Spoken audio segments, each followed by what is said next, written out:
કેટલાક વેપારીઓને છે ને એ ખ્યાલ નથી આવતો કે માર્જિન કઈ રીતે સેટ કરવું, કિંમત કઈ રીતે સેટ કરવી. હવે એવું તો નથી હોતું કે તમે કુર્તીનું કલેક્શન લઈ લીધું તો કુર્તીનું કલેક્શન લીધું એટલે કે ડાયરેક્ટ તમે 100 થી 200% નફો સેટ કરી શકો. એવી રીતે નહીં હોય. તમે ડાયરેક્ટ એવી રીતે તમે 100 થી 200% જો નફો સેટ કરી દો તો તમારા ગ્રાહકોને પણ ખબર પડે છે કે આ કુર્તી કેવી છે, એની ડિઝાઇન કેવી છે, ક્વોલિટી કેવી છે, તો એના એટલો ભાવ આપવો કે નહીં આપવો.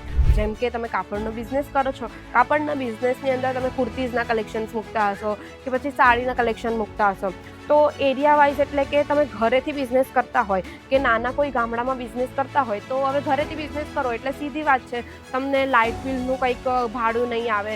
અને નાના ગામડાઓમાંથી બિઝનેસ કરતા હોય તો ઇન્ટિરિયરનો કોઈ એટલો મોટો ખર્ચો નથી આવતો. જે સાડીને કુર્તીના કલેક્શનમાં તમે મોટું શોરૂમ ખોલવા માંગતા હોય કે કશે મોટી એવી સિટીમાં તમે તમારી દુકાન ઓપન કરવા માંગો છો તો એમાં આરામથી તમે છે ને 50 થી 100% ડાયરેક્ટ માર્જિન સેટ કરીને નફો કમાઈ શકો. કેમ? કારણ કે તમે મોટી સિટીમાં તમારી દુકાન ખોલો છો, શોરૂમ ઓપન કરો છો, તો તમારી પાસે કસ્ટમર પણ લક્ઝરી જ આવશે. જય શ્રી કૃષ્ણ મારા ભાઈઓ અને બહેનો. આજે હું તમારું ફરી એકવાર વેલકમ કરવા માંગુ છું અજમેરા ફેશનના ગુજરાતી યુટ્યુબ ચેનલ પર. કેમ છો તમે બધા?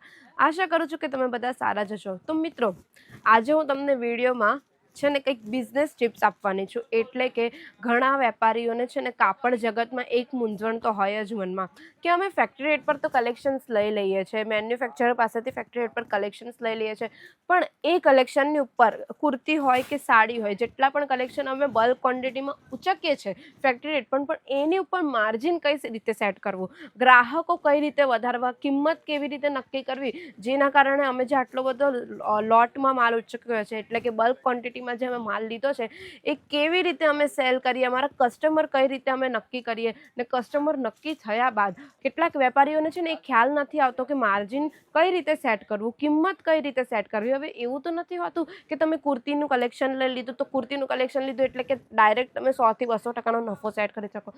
એવી રીતે નહીં હોય. તમે ડાયરેક્ટ એવી રીતે તમે 100 થી 200% જો નફો સેટ કરી દો તો તમારા ગ્રાહકોને પણ ખબર પડે છે કે આ કુર્તી કેવી છે, એની ડિઝાઇન કેવી છે, ક્વોલિટી કેવી છે, તો એના એટલો ભાવ આપવો કે નહીં આપો.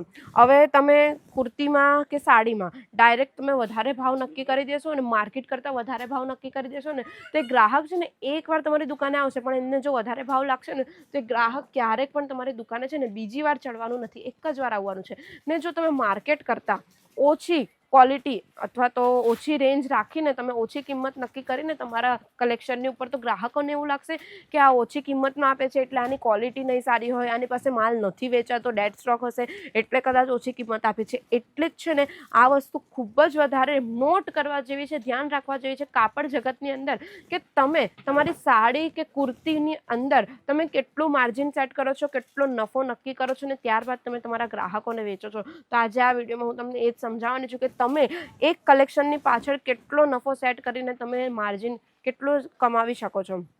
તો વિડીયો છેલ્લે સુધી જરૂર જોજો, બિલકુલ સ્કીપ નહીં કરતા. તો વાત કરીએ આપણે પહેલા ટિપ્સની કે એરિયા અને કસ્ટમરની ડિમાન્ડ શું હોય છે.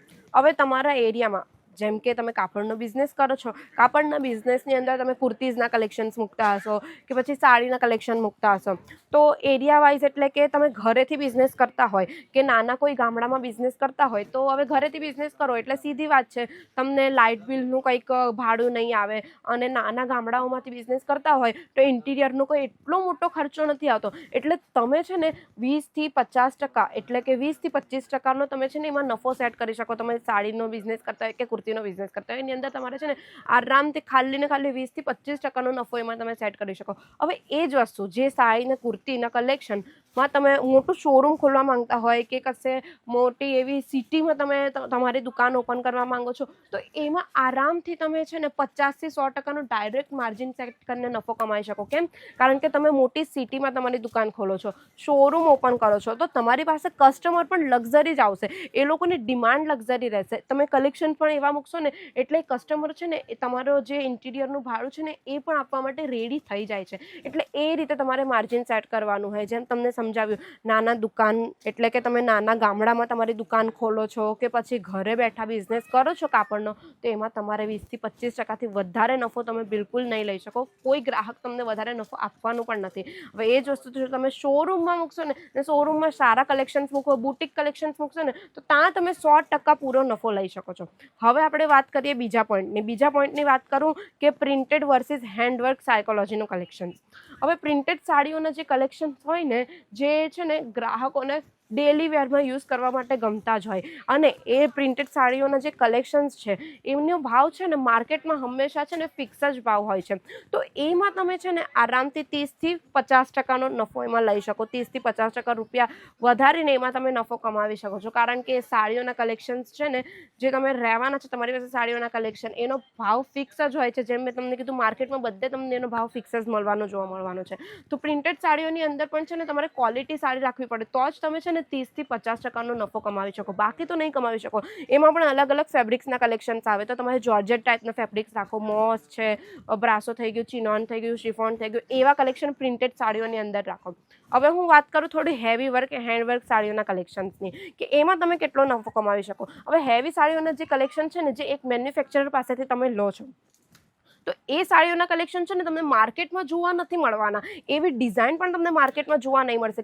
કેમ કે તમે ડાયરેક્ટ એક મેન્યુફેક્ચરર પાસેથી એ કલેક્શન ઉઠાવો છો. એટલે સિલ્ક સાડીના કલેક્શન થઈ ગયા, કે હેન્ડવર્ક સાડીના કલેક્શન થઈ ગયા, અથવા તો પાર્ટીવેર સાડીના કલેક્શન થઈ ગયા ને, એમાં આરામથી તમે તમારી શોપમાં મૂકીને 100% નફો એડ કરી શકો છો, ને આરામથી એમાં તમે પૂરો નફો કમાવી શકો છો, ડબલ માર્જિન કમાવી શકો છો એવી સાડીઓની અંદર. એટલે છે ને તમારે એ વસ્તુ પણ જોવાની છે કે તમે કેવી સાડીના કલેક્શન્સ મૂકો છો, ને એ સાડીનું કલેક્શન જોઈને પછી તમારે નફો સેટ કરવાનો છે. બધી સાડી અને બધી કુર્તી પર સેમ નફો તમે નહીં ચડાવી શકો. એની ક્વોલિટી જુઓ, એનું ડિઝાઇન જુઓ, એનું ફેબ્રિક જુઓ, ને પછી તમારા કસ્ટમરની કેવી ડિમાન્ડ છે, તમે કેવા એરિયામાં દુકાન રાખો છો ને, એ બધું જોઈને તમારે છે ને માર્જિન સેટ કરવું પડે, ને પછી તમે નફો કમાવી શકો. હવે છેલ્લા પોઈન્ટની હું વાત કરીશ, ત્રીજા નંબરના પોઈન્ટની, 99 રૂપિયાનું એકદમ મેઇન સ્ટ્રેટેજી. 99 રૂપિયા. આજકાલના ગ્રાહકો કેવા છે ખબર છે? હવે તમે કોઈ કુર્તીની વાત કરીએ, કુર્તી છે 300 રૂપિયાની, તમે ગ્રાહકને એમ કહી દેશો ને, અથવા તો કુર્તીની ઉપર ટેગ લખાવી દેશો ને કે 300 રૂપિયાની કુર્તી, તો ગ્રાહકને મોંઘી લાગશે કુર્તી, કે બાપરે આટલી મોંઘી કુર્તી. પણ જો એની ઉપર તમે રેટ 299 લખશો ને, તો ગ્રાહકને એ વસ્તુ સસ્તી લાગશે. ગ્રાહકને એ લાગશે, અરે બાપરે આટલી સસ્તી કુર્તી છે, તો ગ્રાહક તરત જ છે ને એ કુર્તી લઈ જશે. એવી રીતે કોઈ સાડીનું એક્ઝામ્પલ આપું ને, કે સાડી છે 400 રૂપિયાની સાડી છે, બરાબર. હવે 400 રૂપિયાની સાડીમાં તમે છે ને 399નો ટેગ લગાવશો ને, તો કસ્ટમરને એવું લાગશે કે હા કેટલી સસ્તી સાડી છે. કસ્ટમરને એવું લાગશે કે આ 300ની લાઇનની સાડી છે, 300ની રેટની અંદરની સાડી છે. એટલે કસ્ટમર તમારી પાસે છે ને તરત જ એ સાડી ખરીદવા આવી જશે. ક્વોલિટી પણ સારી રાખશો ને, અને ડિઝાઇન ટ્રેન્ડિંગ ડિઝાઇન રાખશો, કેમ કે મેન્યુફેક્ચરર પાસેથી ફેક્ટરી રેટ પર કલેક્શન રાખો, એટલે તમને ટ્રેન્ડિંગ ડિઝાઇન તો મળી જ જવાની છે. એટલે આ 99 વસ્તુની જે સ્ટ્રેટેજી છે ને, એ હંમેશા તમે તમારા બિઝનેસ માટે યુઝ કરો. એટલે ગ્રાહક કોઈ પણ દિવસ છે ને તમને તમારો નફો આપવા માટે ના પાડશે જ નહીં, અને ક્વોલિટી સારી રાખો. તો આ બધી વસ્તુનું તમારે ખાસ ધ્યાન રાખવાનું છે. એટલે તમે એટલું જ નથી કરવાનું કે કોઈ પણ મેન્યુફેક્ચરર પાસેથી ફેક્ટરી રેટ પર કલેક્શન લઈ લો, તો ખાલી ડાયરેક્ટ જ માર્જિન સેટ કરી દો, ને બધી વસ્તુની બધી જ કુર્તી હોય કે ડ્રેસ હોય કે લહેંગા હોય, એમાં સેમ જ માર્જિન મૂકો. બધી વસ્તુનો અલગ અલગ માર્જિન હોય છે, અલગ અલગ સેટ કરવાનું હોય છે માર્જિન, અને તમારા એરિયા હિસાબે તમારે માર્જિન સેટ કરવાનું છે. તો આ બધી વસ્તુ તમારે ખાસ ધ્યાન રાખવાની છે તમારા કાપડ જગતના વેપારની અંદર. હવે તમને એમ થતું હશે કે નવો બિઝનેસ શરૂ કરો છો કાપડનો, તો મેં તમને માર્જિનની વસ્તુ તો ગાઈડ કરી દીધી કે કઈ રીતે સેટ કરી શકો, પણ કયા મેન્યુફેક્ચરર પાસેથી તમે કલેક્શન લેશો, તો એ રહેવાનું છે અજમેરા ફેશન. કારણ કે અજમેરા ફેશન સુરતની નંબર 1 ટેક્સટાઇલ બ્રાન્ડ છે, જેની સાથે જોડાઈને તમે આ બધા કલેક્શન ફેક્ટરી રેટ પર લઈ શકો છો. ને અહીંયાથી જે પણ તમે કલેક્શન ફેક્ટરી રેટ પર લેશો ને, એમાં તમને જેમ મેં કીધું 20 થી 100% નફો આરામથી તમે ચડાવી શકો છો. પછી કુર્તી હોય, લહેંગા હોય, કે પછી સાડીઝના કલેક્શન્સ થઈ ગયા. તો એકવાર આવો અજમેરા ફેશન, વિઝિટ કરો ને બધા કલેક્શન તમારી રીતે જુઓ, ક્વોલિટી જુઓ ને રેટ જુઓ, ને પછી અહીંયાથી કલેક્શન્સ લઈને જાઓ. ને જો વધુ ઇન્ફોર્મેશન તમને અજમેરા ફેશન વિશે જોઈએ છે, તો સ્ક્રીન પર નંબર ચાલે છે, આજે જ કોન્ટેક્ટ કરી લેજો અને તમારો નવો બિઝનેસ શરૂ કરી શકો છો અજમેરા ફેશન સાથે જોડાઈને.